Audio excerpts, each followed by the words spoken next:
Hi, I'm Cole, and welcome to Dear Teen Episode 2. And look, we got a new setup. Kind of. New area that we're recording in. We just moved the camera 60 degrees. And in this episode, we will be talking about what you're saying about yourself. Words, words, words.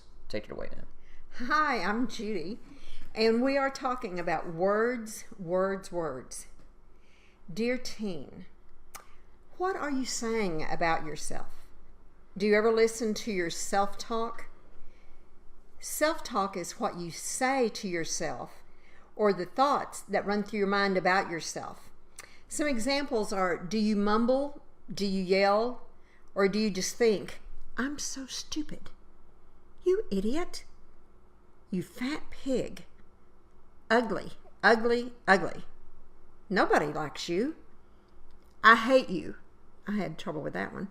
Or worse. Lots of self-talk comes from what others say to you or do to you, as we talked about last week. Their words and actions have been given much power in your life.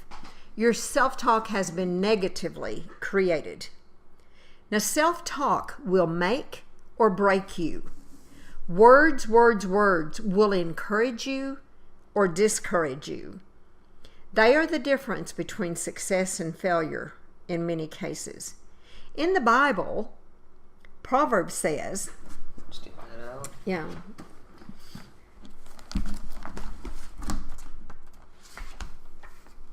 As a man thinks, so is he. And Proverbs 8:21a says, Death and life are in the power of the tongue, and those who love it will eat its fruit. And it also says in Proverbs 6:2, You are snared by the words of your mouth. It's a vicious cycle. We hear abusive words, we absorb these, then we speak these or think these to ourselves, and the cycle just continues. And others tend to treat us the way that we think we deserve to be treated.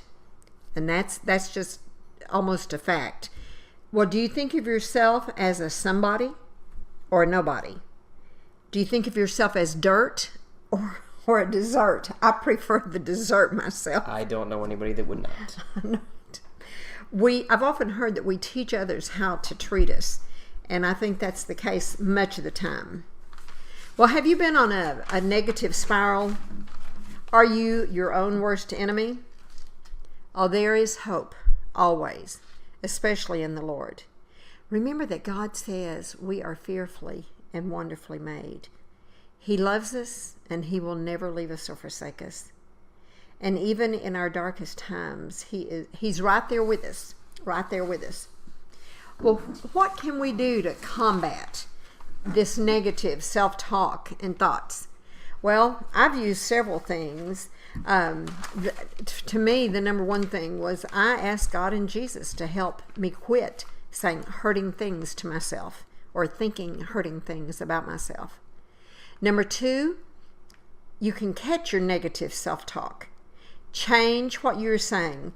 For instance, if you find yourself calling yourself stupid, try to say, at least I'm not stupid, but if you can say, I'm really pretty smart, or I can do this. I heard somebody today just say, telling somebody else, nothing ever goes right at my job. She was probably in her 20s. And I just thought, golly, if you just say, things are looking up around here. Things are going my way. And a third thing, very important for me, was do positive affirmations. Try to find 5 good things about yourself that you can say to yourself several times a day. Do that for a whole week.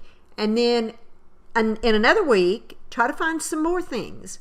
And keep on and keep on. Cole, what are some things that you could write down, some affirmations? I'm going to take this as an opportunity to brag about myself. Because Lord knows I need it. I'm a fairly confident person, I'd say. Otherwise, I wouldn't be right here on camera. Never thought I would be. I am, though.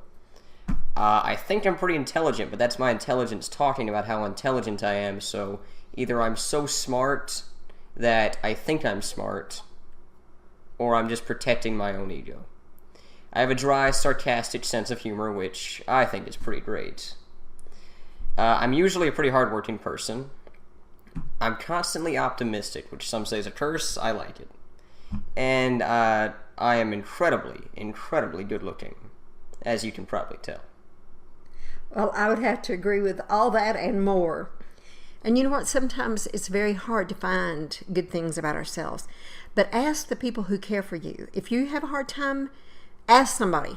And I remember about 2 or 3 years ago, I went through a very hard time, and my self-esteem was at an all-time low. And I don't even know how, but I started doing affirmations.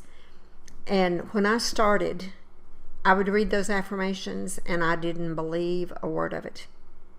Not a word, but I just kept on and kept on.